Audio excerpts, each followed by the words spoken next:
welcome to Nationwide News on the network service of the NTA. I am Nolene Ebel-Ame. We begin by telling you that in a bid to promote economic growth, innovation and entrepreneurship in the country, the federal government is set to create 100,000 jobs before May 29, 2024. The assurance was given by the Deputy Chief of Staff to the President, Office of the Vice President, Senator Ibrahim Hadeja, at a Job Creation and Micro, Small and Medium Enterprises Communications in Abuja. State House correspondent Abdurrahman Jibrila reports. Gathered here are stakeholders working together to create a pathway for every entrepreneur and job seeker to find meaningful employment and citizens to realize their potentials. Impact of technology on the MSME sector. It was mentioned what they were trying to do in agriculture. And technology is the fastest way to actually get some precision into agriculture so that we can increase our output and also encourage the younger generation to participate. And that we cannot do agriculture the traditional way. We must bring technology into it. This is why the ministry has also funded 10 companies that are building new technology solutions to support farmers in the country. Because most SMEs and MSMEs are too small and they find it difficult to navigate the procurement procedures within government. And government in any country is the biggest employer, but also the biggest provider of opportunities for businesses. So part of what we're doing at the ministry is to simplify the process for small businesses to also be able to participate in opportunities that are available within government. We are all gathered here today because we believe in the capacity and commitment of our MSMEs. And working together, we can collectively create a pathway for every entrepreneur to blossom, every job sector to find meaningful employment. We have a public government broadcast platform, including Voice of Nigeria, that broadcasts in 8 languages. We also have NTA, we have News Agency of Nigeria. These are all government platforms that are there for us to continue to. We are already doing that, but I just want to mention that we are available to support every government policy and program. The meeting is to evaluate strategies for advancing the cause of micro, small and medium enterprises by improving the ease of doing business, access to financing, provision of critical infrastructure, capacity building and nurturing entrepreneurship skills, as well as creating market access. So the essence of this is to interact with the media, to say, on some of these our program, these are the status. In terms of job creation, these are the realistic numbers we can hit by May 29. For the next 4 years, we're going to be empowering 4 million youth, 1 million every year, and we're starting this year. For this year, we're going to be impacting 1 million SMEs, and this impact is going to take different categories or different fields. As part of efforts to support job creation, the federal government will be unveiling an innovation aimed at creating job market and fostering greater employment opportunities for Nigerians through the establishment of the National Jobs Center. In Abuja, Abdurrahman Jibrila, NTA News. In other news, federal government has assured increased surveillance in the nation's border communities to protect the lives of residents and the security situation in the country. Vice President Kashim Shettima stated this during a meeting with a delegation from the Border Communities Development Agency. He stressed the importance of border communities in national security and pledged continued support for their developmental needs. The Vice President acknowledged the need for residents to feel a sense of belonging as Nigerians and are assured of the government's commitment to improving access to health care and other essential services, urging the agency to develop a roadmap to increase government funding. Executive Secretary of the agency, Junaid Abdullahi, appealed for more funding to the agency to fulfill its mandate. With strong political will, Nigeria has the needed potentials to leverage from the African Continental Free Trade Agreement and surmount the economic challenges facing the country. These are the views of policymakers at the workshop on economic impact of AFCFTA, organized by the National Institute for Legislative and Democratic Studies in collaboration with the Joint Research Center of the European Commission. Mohammed Rabiu Ali reports. Nigeria is regarded as the largest economy and most populous in the continent and big player in the African Continental Free Trade Agreement. However, delay in the signing of the agreement until 2021 is causing major setback in the realization of the trade benefits. It is important to note that this meeting of stakeholders is to address and profile solutions as well as put forward the findings on the impact of the African Continental Free Trade Area on the Nigerian economy. we need to talk to Minister of Foreign Affairs. Maybe they have to buy into this, like every one of us, so that the embassies will maybe get into regional hubs. As a region, we have also established and adopted an implementation strategy to accelerate the implementation of AFCFTA across West Africa. That includes Nigeria. Others believe that intra-African exports are low compared to other global regions, stressing the need for collaboration. You should move to the grassroots where farmers, smallholder farmers are east. That will let you know there are potentials for you when you grow rice and you bring a good quality rice. You can trade into international market at free zones. They are ready to do the needful in terms of legislation, in terms of oversight, in terms of presentation. They are ready to even domesticate the various conventions that borders on this. With the prospect of boosting intra-African trade by 52%, experts say it will lift 30 million Africans out of poverty, raise income by $450 billion by 2035, and eliminate all tariffs among African countries. In Abuja, Mohammed Rabiu Ali, NTA News. And talking agriculture, there could have been no better time than now to improve Nigeria's foreign exchange earnings through diversification of the economy with agriculture. This is what the Nigerian Export Promotion Council Cross River State Office is doing in collaboration with the state government, Cocoa Research Institute of Nigeria and the Cross River Basin Development Authority towards the establishment of nurseries and flag-off of distribution of seedlings in the state for the production of coffee and tea for export. Paul Abel completes the report. In a bid to tap into the multi-billion-dollar economy available globally in the business of consumption of coffee and tea, the Nigerian Export Promotion Council Cross River State Office started training of farmers in the production, cultivation, processing and marketing of coffee and tea, distribution of seedlings, with Cross River soil being certified fit for production. Sustaining the momentum in 2024, another seminar and establishment of nurseries is taking place at the Southern Senatorial District in Calabar, with major stakeholders including farmers, organized private sector, traditional and public institutions in attendance. This necessitated the need for the council to designate Cross River State as one of the focal states along with the traditional plateau states. Coffee and tea as an elite product, we have discovered that has the potential to give us double as much as what we receive presently in cocoa.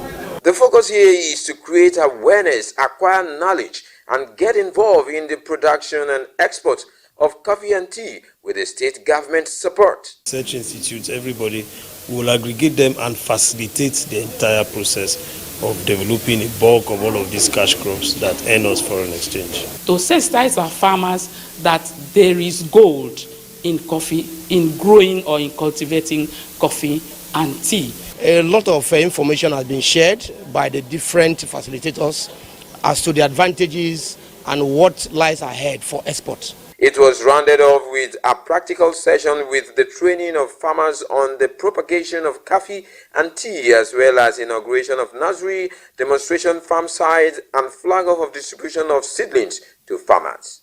In Calabar, Paul Abel, NTA News.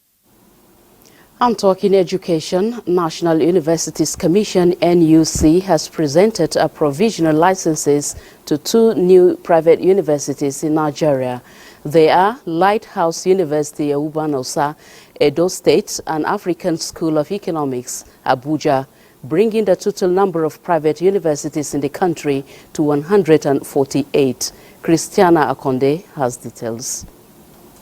Following the approval of the licenses by the Federal Executive Council (FEC) during its meeting in December 2023, Minister of Education Professor Tahir Maman says government will continue to welcome proposals for the establishment of private universities by credible groups and organizations that meet the prescribed criteria.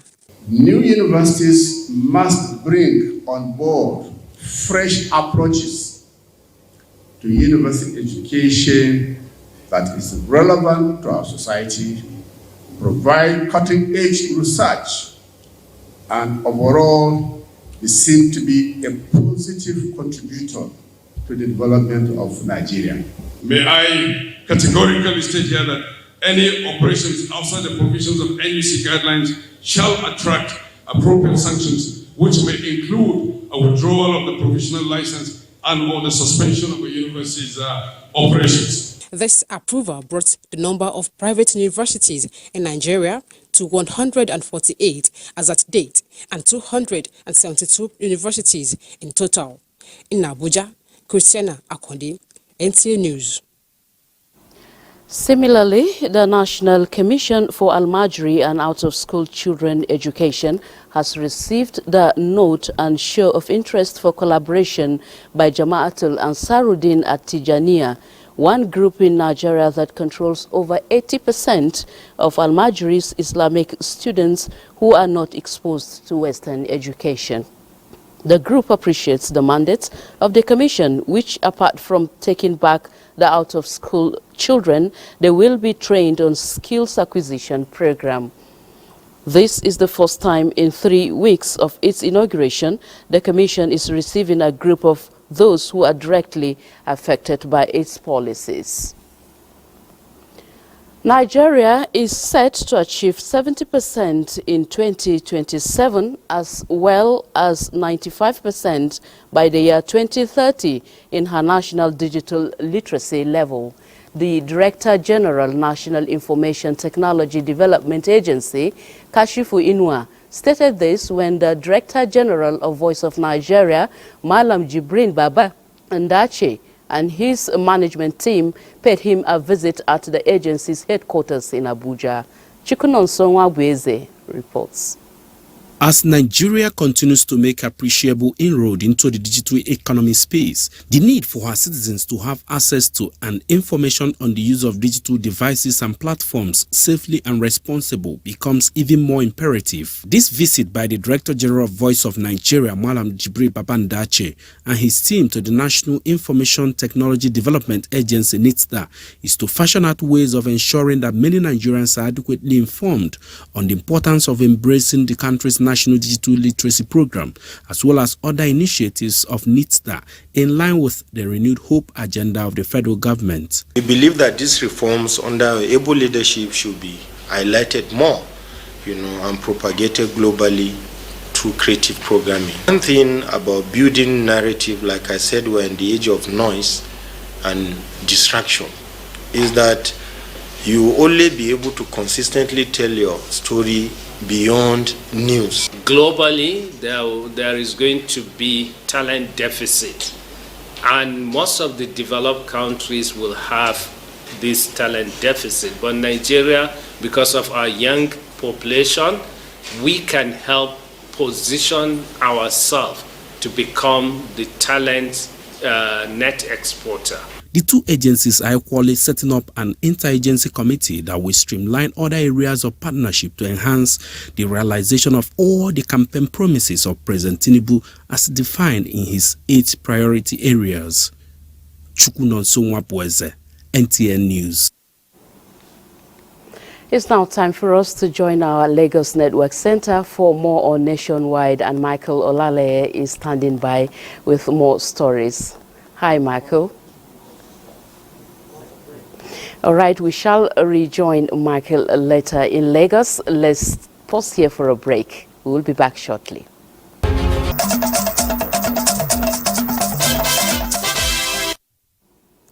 Thank you for staying with us on Nationwide. Let's now join Michael Olale, who is ready for us in Lagos. Good evening, Michael. A multi-dimensional approach to checking smuggling and restrict outflow of food items in the face of scarcity is the adoption of a price discount system by Nigeria Customs Service as part of its contribution to food security. As a starting point, the service said approval has been given for the sales of specific seized food items, with distribution commencing immediately.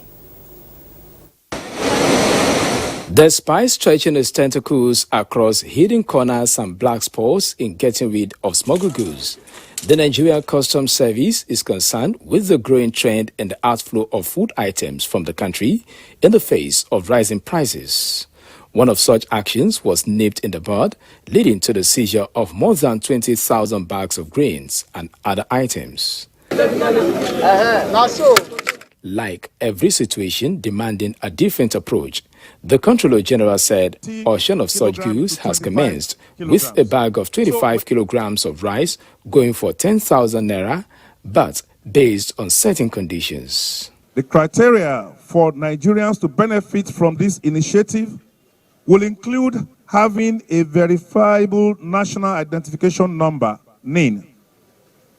Our target group would also include artisans, teachers, nurses, faith-based organizations. While giving assurance of an open policy in the exercise, the Controller General emphasized that it is criminal to resell. Our officers will be closely monitoring the entire supply chain to prevent any misuse or possible diversion of the food items. Moreover, we have established very strict guidelines and eligibility criteria to ensure that the items are distributed only to those in genuine need. We take a strong position against any form of profiteering or exploitation of this initiative. The Nigeria Customs Service said it will not hesitate to unveil more public-friendly initiatives as a dependable partner in the renewed hope agenda of the present administration. To forestall a reoccurrence of collapsed building in Lagos, relevant authorities must redouble their oversight duties to safeguard lives and property. This is the consensus of residents of Itafaji following the collapse of a three-story building which disrupted vehicular movement and business activities in the area. Jogwokwala completes the report. Itafaji in Lagos Island is an area dominated by social and business activities, but this serene atmosphere was disrupted when a three-story building under construction collapsed during Thursday's downpour. Although no life was lost, the incident, however, caused anxiety among residents. But nobody died inside. Nobody inside before to this area. So already this is a flood area already. So anytime it comes up, some should only come up. So I must tell you. So the government has to do something about this area.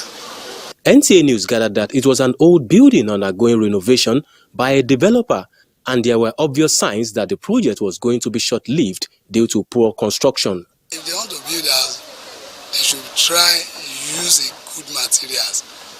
You can see a lot of houses they have built more than 60 years, 70 years around.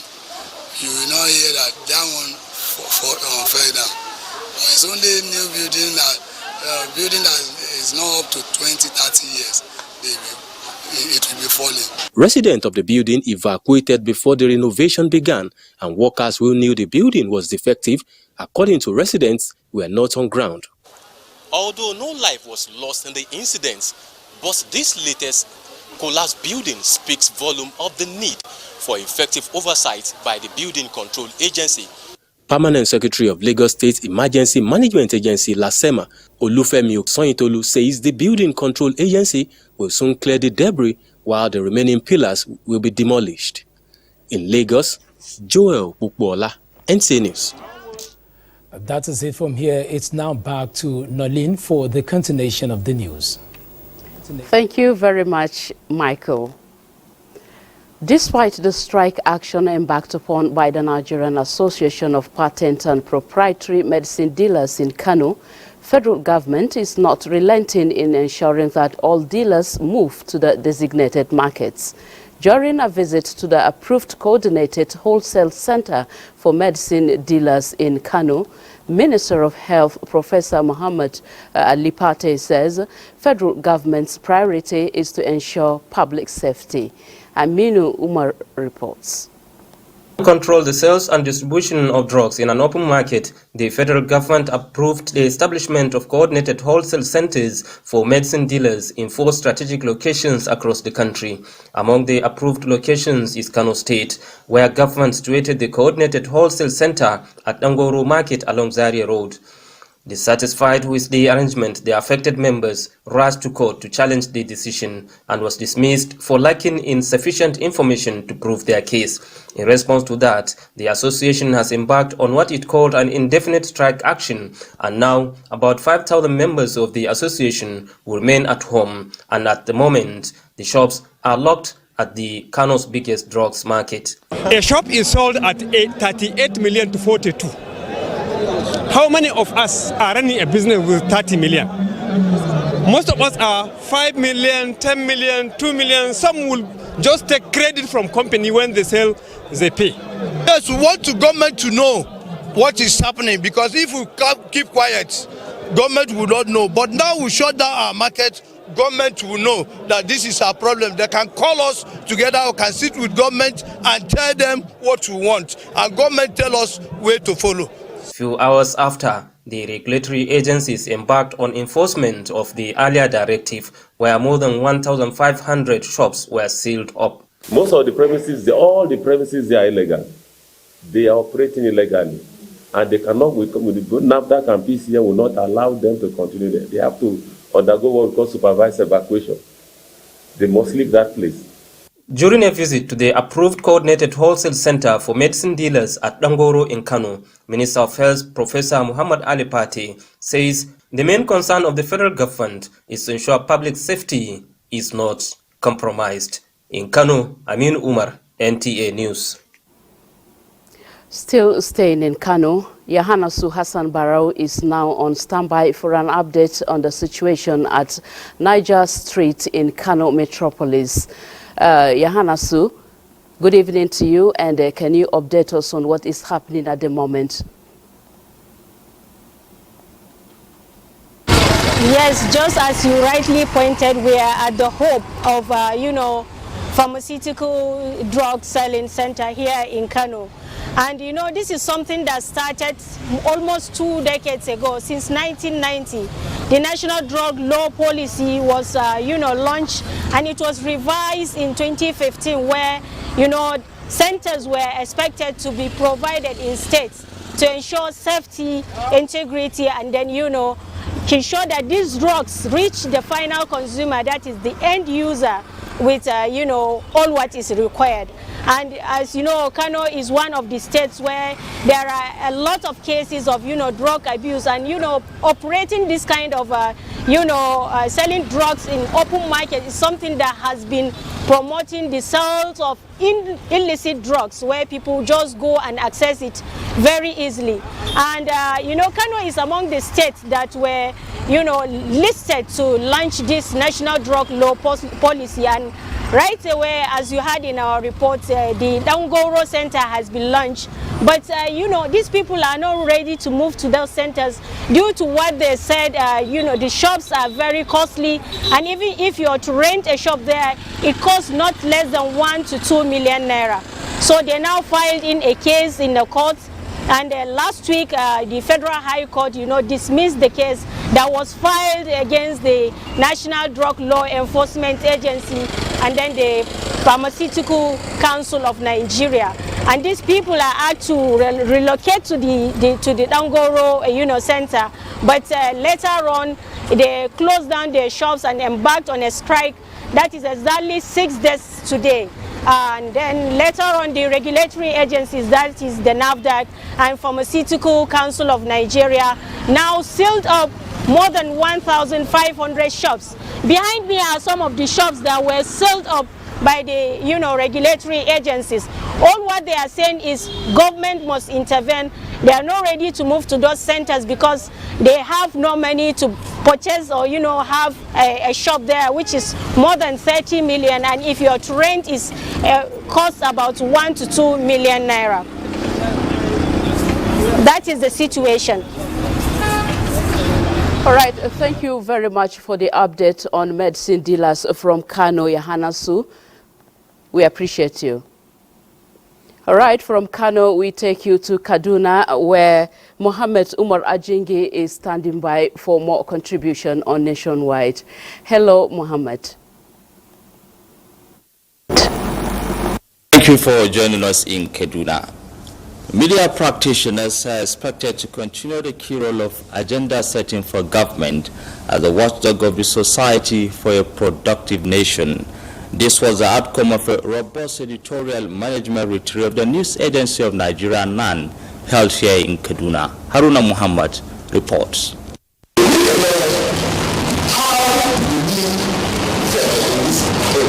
It is a forum of seasoned professionals in the business of information dissemination. On the table is News Agency of Nigeria and how it can improve its services for today and tomorrow. As editorial managers connecting the media with its subscribers, they say it is important for the media to uphold the principles of ethics, professionalism, content creation, and utilize the use of technology in line with the mission and vision of the agency. So we are looking at new frontiers. We want to be known as a media house that is going to be the first with the most authentic news. We have editors, we have controllers, we have zonal managers from across the 36 states and Abuja.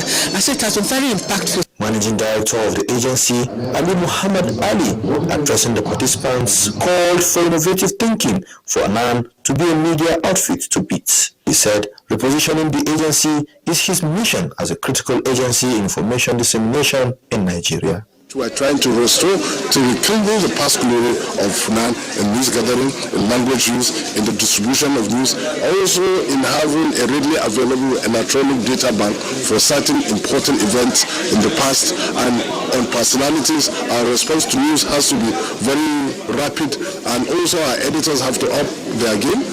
For 5 days, the news managers were better repositioned as members of the 4th estate of the REM and aligned with the new drive of rebranding the agency. In Kaduna, I'm Haruna Mohammed, NTA News.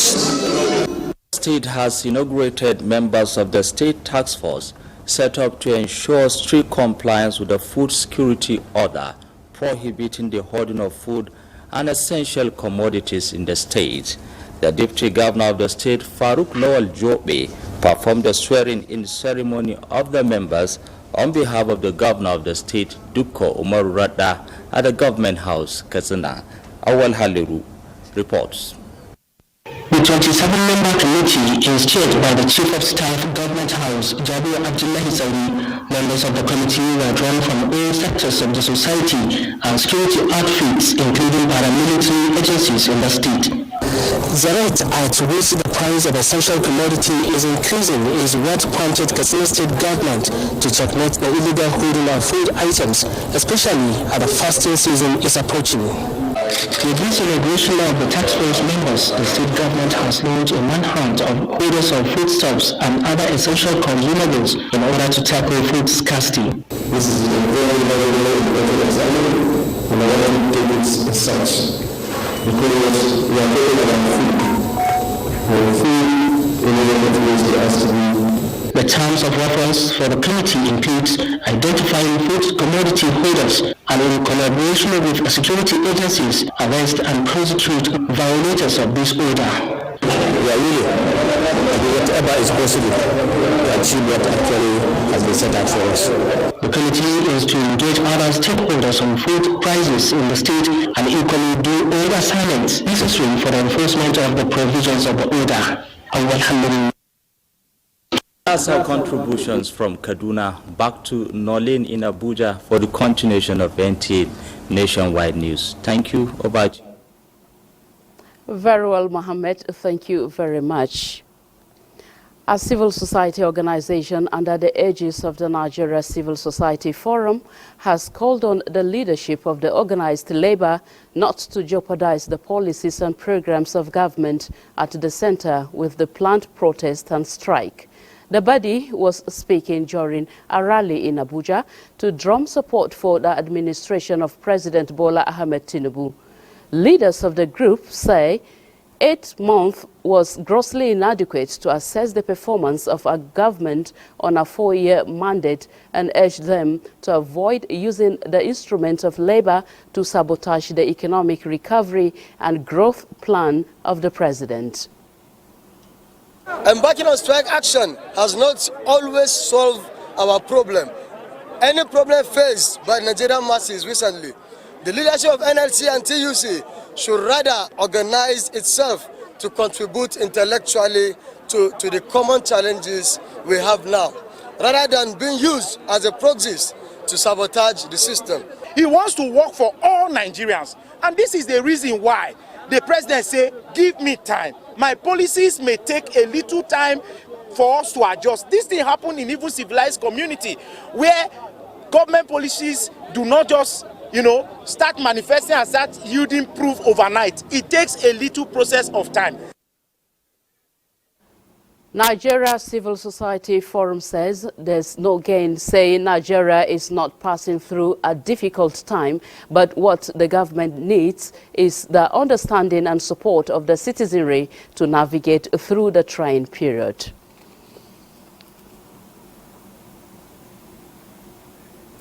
And talking politics, INEC has released its report on the 2023 general election.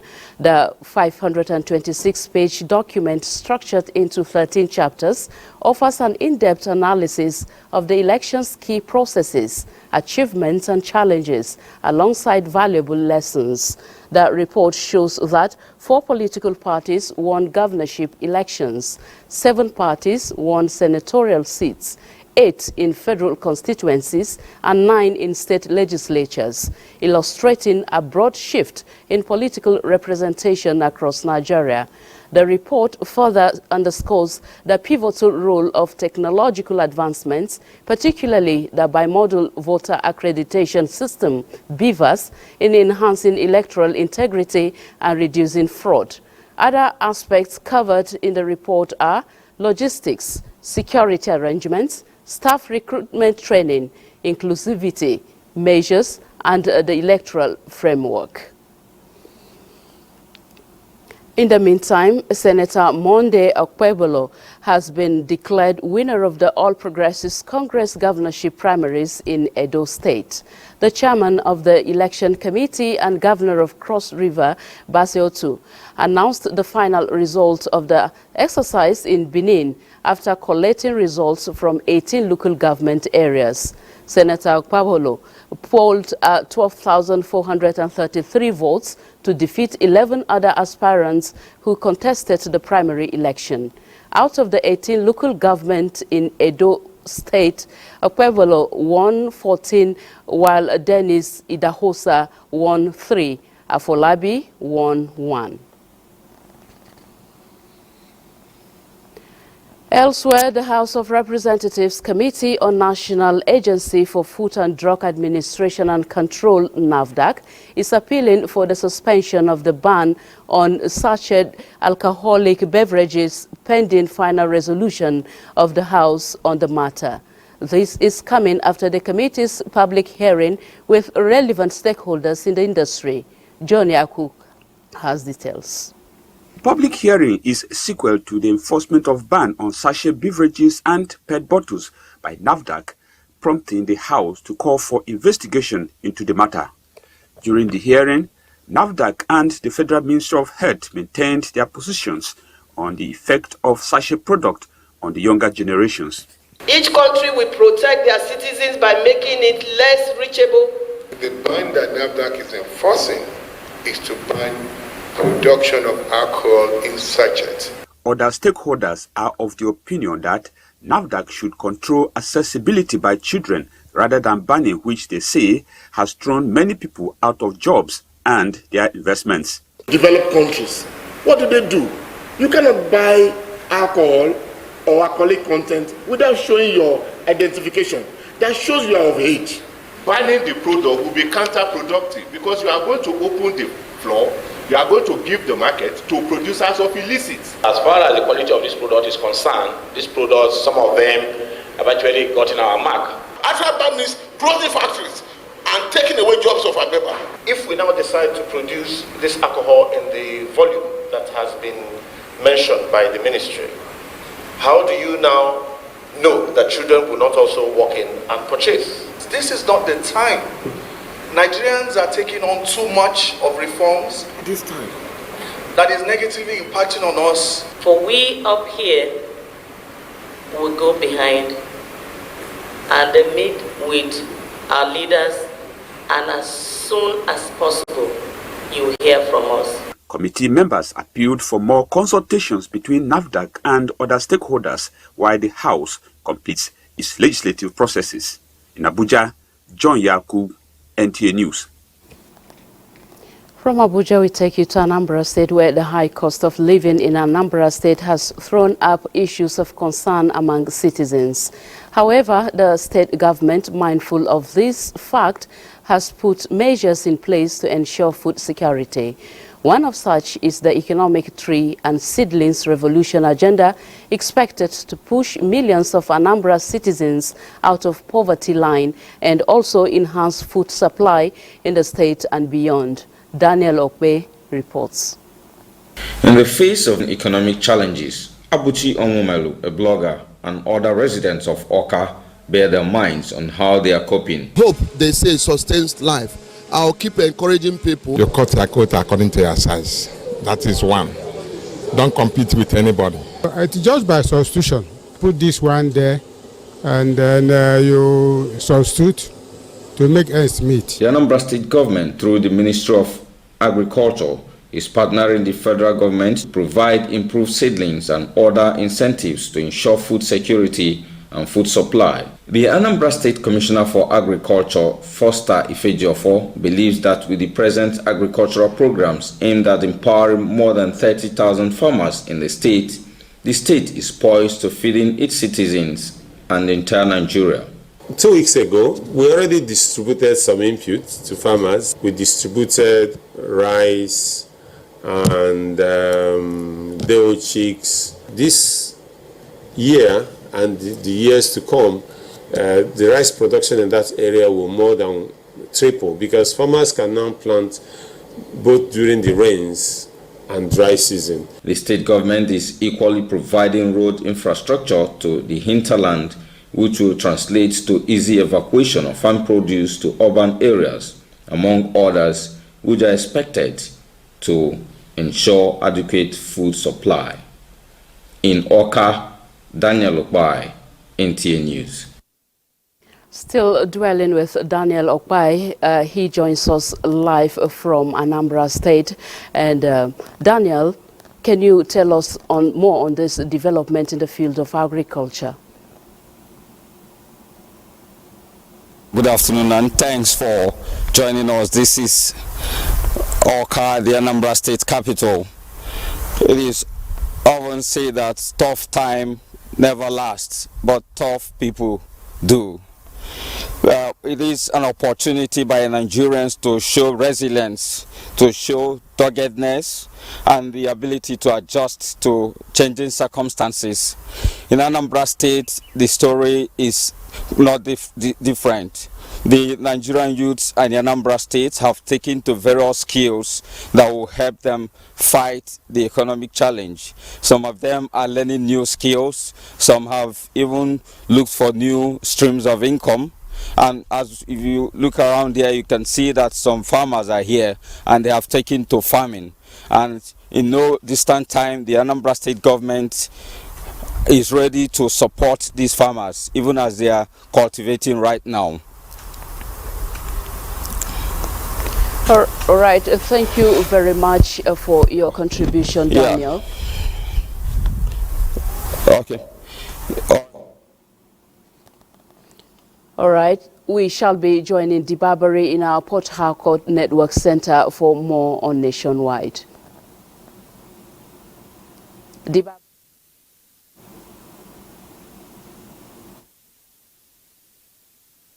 Port Harcourt. The Nigerian Navy ship NNS Pathfinder Port Harcourt has activated a search and rescue operation team comprising 10 leading stakeholders for emergency response in Nigeria's maritime domain. This comes as Operation Delta Save makes the creeks a hot zone for those stealing the nation's crude resources. Kingsley Amaji reports.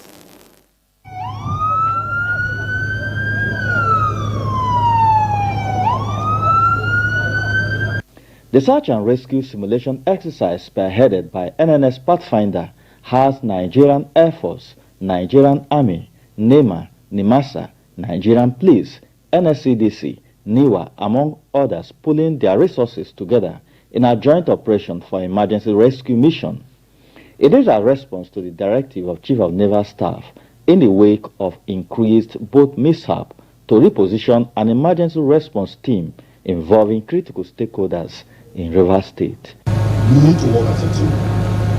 We can overcome our problems when we work collectively. So I implore us to please continue to work as a team. Let's support the lead agency, the NEMA. I implore everybody here to take the message across. The creek will be so hot for those sharing our pipeline. This event is occasioned by this increased rate of boat mishap, a number of casualties recorded in Nigeria's maritime domain. The Nigerian Navy, in keeping with its constitutional mandate of ensuring safety and security of nation's maritime environment, mobilize other relevant maritime stakeholders to impose a search and rescue procedure in order to curb this trend. Rivers State Governor, represented by the Deputy Governor, after watching the simulation exercise, was pleased with the collaboration, saying that the synergy to save life is supported by the state government. That collaboration and the synergy was amazing, as it was simulated. And we want to believe that from that simulation, we can actually do it in real life. So it was an amazing collaboration and wonderful. We actually highly commend all the agencies, especially those driving it, the NNS Pathfinder, the shipyard, the state government, and all the other agencies that put it all together. The participating agencies are poised to ensuring they pool resources together, targeting to ensure that operators in the maritime sector adhere strictly to safety standards and protocols. In Port Harcourt, Kingsley Amajiri, NTA News. Foreign exchange rates, inflation, and transportation expenses have been identified as factors affecting the cost of building materials. Ijoma Weke spoke to some dealers who acknowledged that the high cost of building materials has slowed down the purchasing power of buyers. The report. In Nigeria, the building and construction business plays a significant role in both infrastructure development and economic expansion. For both the traders and builders, it has become imperative to understand the current price of building materials, given the dynamic nature of the market prices. A bag of cement, which is sold at 5,800, is now 13,500, while a meter of rod is now sold at 15,000. Roofing sheets, doors, windows, and plumbing materials prices have also skyrocketed as dealers lament of low sales. This iron in particular is changing price. It's not funny. Understand me? Because if you imagine like your customer, you supply something yesterday, and maybe the person called you to bring more of the material, you begin to change price. It doesn't work out in that way. So like normally before, we normally know how we used to sell customer pack everywhere, but now everybody just say let them wait if the dollar will come down, and let them wait the dollar will come down. All of us are here waiting for them.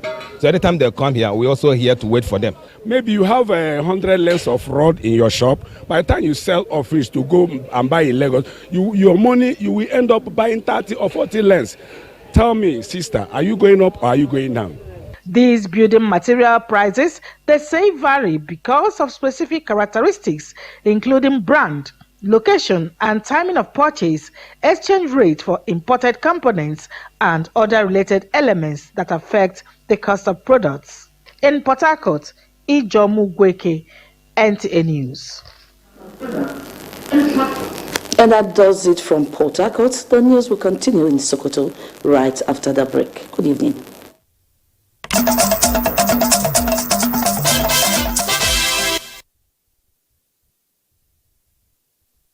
And thank you for joining us in Sokoto on Nationwide. The Academic Staff Union of Universities ASU has appealed to the federal government to review IMF World Bank-sponsored economic policies that are increasingly degrading the quality of life of Nigerians. ASU coordinator in charge of Sokoto Zone, Professor Abubakar Sabo, stated this at a press briefing in Sokoto. Bashir Ibrahim Nababa reports. Sokoto Zone of the ASU, led by its coordinator, Professor Abubakar Sabo, briefed journalists on the state of the union and the nation. On the state of the nation, the union declared spate of insecurity, poverty, unemployment, rising cost of living, displacement, and destitution in the country. He urged the federal government to provide effective measures aimed at cushioning the effects of some policies that has caused untold hardship, saying that IMF World Bank economic policies are no longer tenable. Professor Sabo charged the federal government to review, honor, and implement its agreement with the union signed since 2009 to postpone industrial action. He said the federal government was adamant to sign draft agreement reached with the union after composition of the new leadership of the negotiation committee. Professor Abubakar Sabo, however, confirmed that members of the union had received partial payment of their 7-month withheld salaries and stressed the need to ensure full payment of the remaining balance. ASU is not against establishment of universities, but until and unless the ones that are established are fully funded, then of course that will give the opportunity for establishing of other universities.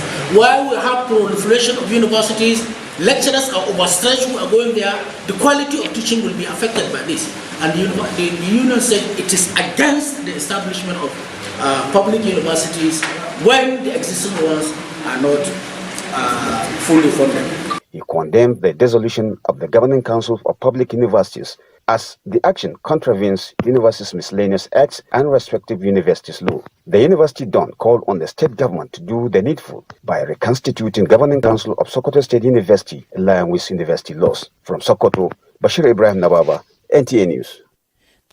From here, it's back to Nolin in Abuja for the continuation of the news. Thank you very much, Asmao. The Savicam presidency is urging the Industrial Training Fund, ITF, to maximize opportunities of skills acquisition programs to mainstream artisans and other semi-skilled workers to adequately complement professionals in the workforce to bridge the unemployment gap in Nigeria. This was at the official presentation of the Savicom Evaluation Compliance Report on its ITF programs. Kenneth Nanim reports. The Industrial Trust Fund is established by law to meet certain needs of the society, including manpower development through training and skills acquisition. To ensure effective regulation and quality service delivery, Savicom carried out evaluation compliance on 15 out of 40 ITF offices nationwide. Savicom says evidence obtained in the field reviewed satisfactory indications on general service delivery. Meanwhile, there are areas requiring improvement. For instance, insufficient provision of operational vehicles, inadequate power supply, and over-centralization of decision-making power. However, Savicom and the management of ITF are on the same page in proffering solutions. If we can have a crop of properly and professional plumbers, tilers, properly trained artisans, this new trend of solar, we can have it. It will make even labor cheaper, and then it will take up huge numbers of unemployed people away from our streets, away from our communities. We promise to improve We have been mandated by the president also to upskill Nigeria artisans at least 5 million per year. We're going to retrain them.